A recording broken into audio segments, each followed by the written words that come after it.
This week on Moyers Company, you've said in other places the Senate is broken, but is it more broken than it is held hostage? We would say broken because lots of energy goes into electing these senators individually, and then the results are almost nothing.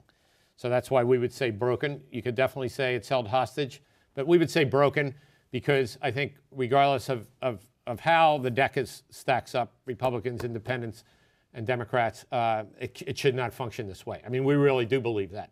You know, we think our members and working people in this country, and most Americans would say it's fair. People get elected. At some point, the majority should rule. And that's the way it is in every other democracy in the world. The polls suggest that the majority of Americans really want filibuster reform and want the talking filibuster. Right.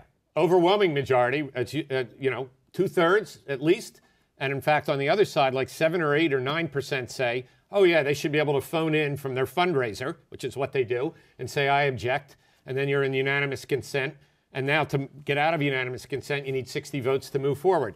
Very few Americans believe that's what they elected a senator to do. So right now, all they have to do is call and say, we're filibustering. They don't have to show up in person.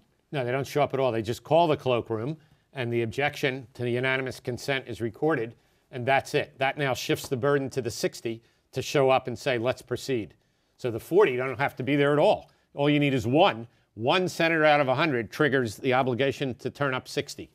So a senator could be sitting somewhere off Capitol Hill, raising money on the telephone, which they all spend hours every week doing, and there's a vote coming up or a bill being put forward. He can just call the cloakroom. She can call the cloakroom and say, I filibuster. I object. I object. It's not really a filibuster because the filibuster would mean you'd be talking.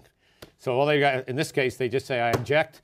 There's no unanimous consent, so they can quickly shift the burden to the majority party or some coalition of 60. And if there's not 60, that bill or item does not proceed.